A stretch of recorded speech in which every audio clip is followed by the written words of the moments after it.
皆さんこんにちは、ひよりです。日本語ひよりでは日常の意味のあること、ないことを親しみやすい日本語で話します。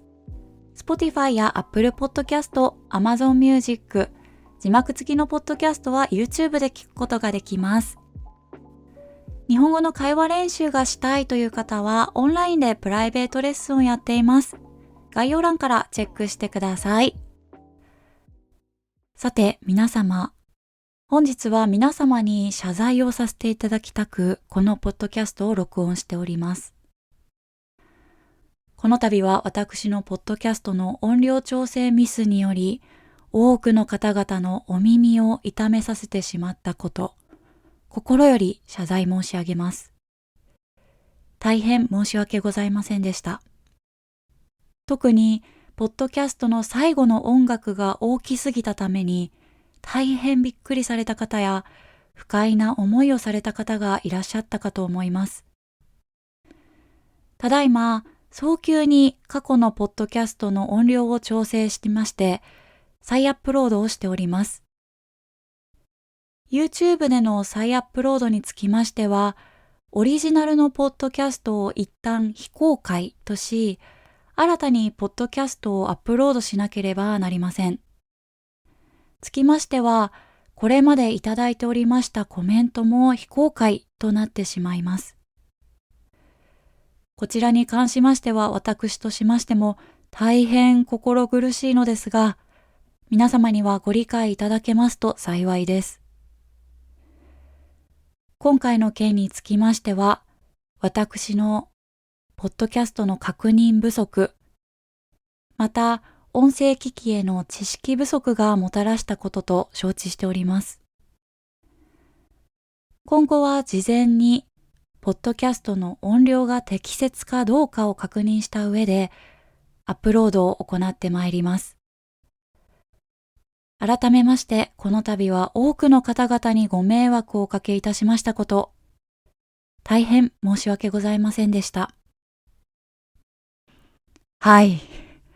いきなり何ですか、ひよりさんどうしたのと、びっくりされた方が多いんじゃないかと思うんですが、これは演技でも何でもなく、本当に皆さんに謝りたいということがありまして、ポッドキャストを撮っています。と言いますのも、久しぶりにね、ポッドキャストを再開して、韓国旅行のポッドキャスト、エピソードで言うと、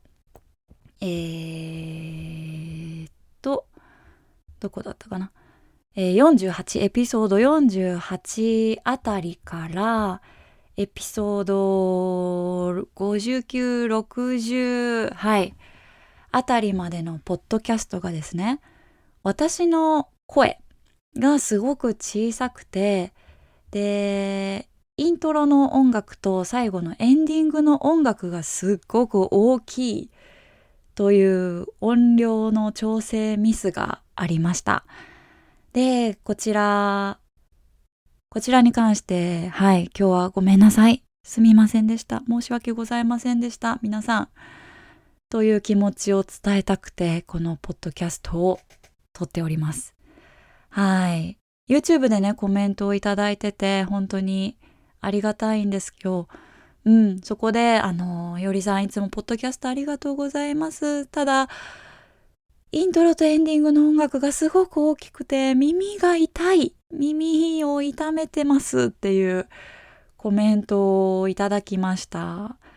で、嘘だ、ごめんなさいと思ってすぐにその過去のポッドキャストを確認したところ、すごいね、とんでもなく大きい音になってしまっていて、いやー皆さん本当にお耳大丈夫ですか？で、最初の謝罪の言葉でも伝えた通り、私がちゃんと確認していなかったこと、そしてこの音声機器というのかな、マイクとか、あとレコーディングしてるソフトの設定がその当時ちゃんとできていなかったですよ。今は大丈夫だと思うんです。設定の仕方がやっと分かったので大丈夫だと思うんですが、そうですね。改めまして、大変申し訳ございませんでした。で、YouTube については、まず、ポッドキャストのね、音源を音声調整して、音量調整して、もう一度アップロードをしてます。で、そこから YouTube に、また再アップロードする流れなんですが、オリジナルのね、音がもう、とんでもない音の、ポッドキャストは一度非公開、にして、で、今回調整し直したポッドキャストをまたアップロードする、新しくアップロードするっていう形になります。なので、オリジナルのポッドキャストにコメントをいただいてるんですが、それも、同時に非公開になってしまいます。これ私がコメント削除してるとかじゃないです。しっかりYouTube のプラットフォームというか、設定の方ではしっかり残っていますので、ごめんなさい。私のチャンネルの中では、私が書いたコメントがなくなってる。ひよりさん消したの？なんてひどいの？ひどいことするの？って思っちゃうと思うんですが、ごめんなさい。そうしないと、いけない、システムなんです。皆さんご理解いただけますと幸いです。で、今回のポッドキャスト一番最初に長々というか、私の気持ちをね、本当に丁寧な日本語でお伝えしました。謝罪するっていうのは謝ることです。謝ることってなかなか日本語ではないと思うんですが、もしかすると、日本に旅行に来てレストランやホテルで何かサービスのミスがあった時に、そこで働いてる方から謝りの言葉、謝罪の言葉を聞くかもしれませんね。そういった時、サービスの、世界では特に本当に丁寧な日本語で謝りますね。敬語はもちろん、謝罪をする時の言葉というものがたくさんあります。私もね、今回たくさん使いましたね。例えば謝罪の言葉で言うと、ごめんなさいとかすみませんっていう言葉を皆さん知ってるかと思うんですが、もっと丁寧な言葉は申し訳ございませんとか、お詫び申し上げます。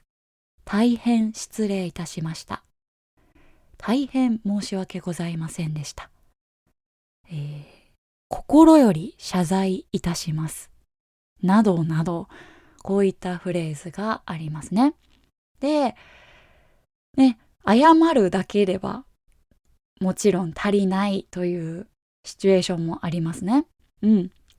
謝る言葉はまず最初に言って、その上で迷惑をかけてしまった方へのこの共感する言葉を伝えるといいですね。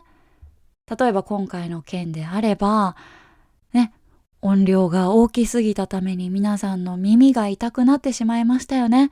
びっくりしましたよね。嫌な気持ちになりましたよね。っていう、ちゃんと理解しておりますっていう共感の言葉を伝えるといいですね。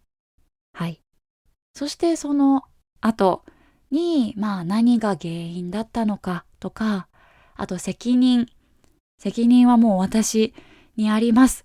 私が本当に反省しなきゃいけないんですっていう気持ちを伝えます。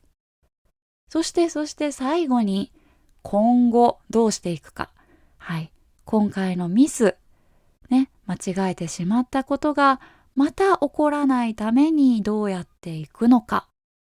改善することとかね。そういったことを伝える。っていう流れでお話しすると、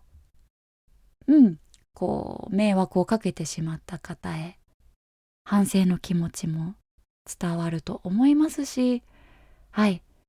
あ、この人反省して、これからはミスしないように頑張ってくれるんだなという、この気持ちもしっかり伝わるんじゃないかなと思います。はい。で、長々とこう言葉で伝えるのも、言葉ももちろん大事なんですが、それにプラス本当に大事なのは、言語じゃない、言葉じゃないコミュニケーションの部分ですね。うん。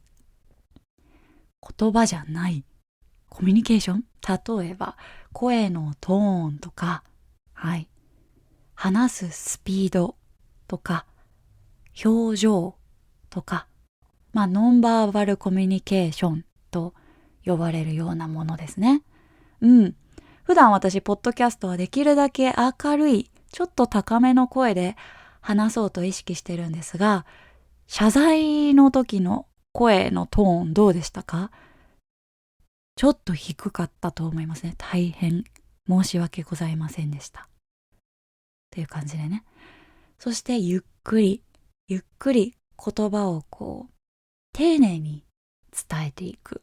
で、表情はちょっとポッドキャストでは伝わらなかったですが、はい。こうニコニコ笑うんじゃなくてね、しっかり反省してますという真剣な表情を作るのも大事ですね。はい。こういったところが謝罪をするときに大事なポイントになるかと思います。はい。謝罪について今日は皆さんに教えようと思ったわけではなく、はい、本当にこれまでのポッドキャストのボリュームについてね、謝りたいという気持ちがあって、ポッドキャストを録音しました。今後はこの音声は大丈夫ですよね。うん。この音声を引き続き、はい、使って録音していきたいと思っております。はい。じゃあ皆さん何かこういう些細なことでもいいですよ。こんなこと書いてください。こんなことなんかちょっと嫌な気持ちになってますとか、私のポッドキャスト聞いてそういうことがあればぜひコメントで教えてください。はい、今回はコメントをくださった方本当にありがとうございました。これからもたくさん聞いてもらえると嬉しいです。はい。では今日も皆さんにとって日本語日和になりますように。またねー。